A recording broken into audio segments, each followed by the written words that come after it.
അങ്ങനെ വർഷങ്ങൾക്ക് ശേഷം Sanju man of the match വാങ്ങിയിരിക്കുകയാണ്. ഇന്നത്തെ മൂന്നാം ഏകദിനത്തിൽ അവാർഡ് കിട്ടിയത് സഞ്ജുവിനായിരുന്നു. 108 റൺസാണ് സഞ്ജു അടിച്ചു കൂട്ടിയത്. ഇന്ന് ഇന്ത്യ കളി ജയിക്കാൻ കാരണം അത് സഞ്ജു തന്നെയാണ്. ആഫ്രിക്കയെ ഇന്ത്യ 2-1 പരാജയപ്പെടുത്തി ഏകദിന പരമ്പര ഇന്ത്യ സ്വന്തമാക്കി. ഇന്ന് മാൻ ഓഫ് ദി മാച്ച് വാങ്ങി സഞ്ജു പറഞ്ഞ കാര്യമാണ് നമ്മൾ ഇന്നത്തെ വീഡിയോയിൽ നോക്കുന്നത്. ഇത്തരം ക്രിക്കറ്റ് ന്യൂസിന് വേണ്ടി ചാനൽ മറക്കാതെ സബ്സ്ക്രൈബ് ചെയ്യൂ. ഇന്ത്യ ഫസ്റ്റ് ബാറ്റിംഗിൽ 296 റൺസാണ് എടുത്തിട്ടുണ്ടായിരുന്നത്. ശേഷം സൗത്ത് ആഫ്രിക്ക 218 റൺസിൽ ഓൾ ഔട്ടായി. ഇന്നത്തെ ദിവസം അത് സഞ്ജുവിന്റെ ആയിരുന്നു. സഞ്ജുവിന്റെ സെഞ്ചുറി കണ്ട് ക്രിക്കറ്റ് ആരാധകർ ഞെട്ടിരിക്കുകയാണ്.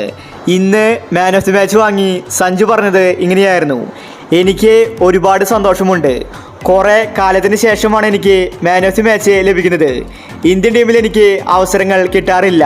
ഇപ്പോൾ എനിക്ക് ഒരു അവസരം കിട്ടി. അത് ഞാൻ കറക്റ്റായിട്ട് വിനിയോഗിച്ചു. ഇന്ത്യൻ ജേഴ്സിയിലെ ഒരു സെഞ്ചുറി എൻ്റെ സ്വപ്നമാണ്. അത് ഇന്നാണ് നടന്നത്.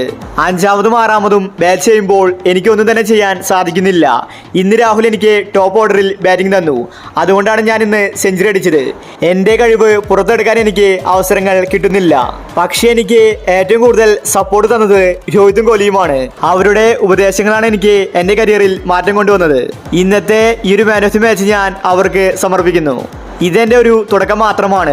ഇനിയും ഒരുപാട് മികച്ച ഇന്നിങ്സുകൾ ഇന്ത്യൻ ടീമിൽ ചെയ്യേണ്ടതുണ്ട്. വരുന്ന മാച്ചിൽ ഞാൻ ഇതേ കളി ആവർത്തിക്കുമെന്ന് സഞ്ജു സാംസൺ വ്യക്തമാക്കി. അങ്ങനെ സഞ്ജു വിമർശകരുടെ വായടപ്പിച്ചിരിക്കുകയാണ്. സെഞ്ചുറി പ്രകടനമാണ് സഞ്ജു ഇന്ന് പുറത്തെടുത്തത്. ഇന്ന് ഇന്ത്യ കളി ജയിക്കാൻ കാരണം അത് സഞ്ജുവാണ്. ഇന്ത്യയുടെ ബാറ്റ്സ്മാൻമാരെല്ലാം തന്നെ ഫോം ഔട്ടായി. രാഹുൽ അടക്കം ഔട്ടായപ്പോൾ സഞ്ജുവും തിലക് വർമ്മയുമാണ് ഇന്ത്യൻ ടീമിനെ താങ്ങി നിർത്തിയത്. ഇല്ലെങ്കിൽ ഇന്ന് പരമ്പര സൗത്ത് ആഫ്രിക്ക കൊണ്ടുപോയേനെ. സൗത്ത് ആഫ്രിക്കൻ മണ്ണിൽ ഇന്ത്യ പരമ്പര നേടിയിരിക്കുകയാണ്. ഇതൊരു ചരിത്ര നേട്ടമാണ്. ഇതിൽ സഞ്ജുവിനും പങ്കാളിയാകാൻ സാധിച്ചു. അപ്പോൾ ഇന്നത്തെ കളിയെ പറ്റി നിങ്ങളുടെ അഭിപ്രായങ്ങൾ താഴെ കമൻറ്റ് ചെയ്യൂ. ഇത്തരം ക്രിക്കറ്റ് ന്യൂസിന് വേണ്ടി ചാനൽ മറക്കാതെ സബ്സ്ക്രൈബ് ചെയ്യൂ.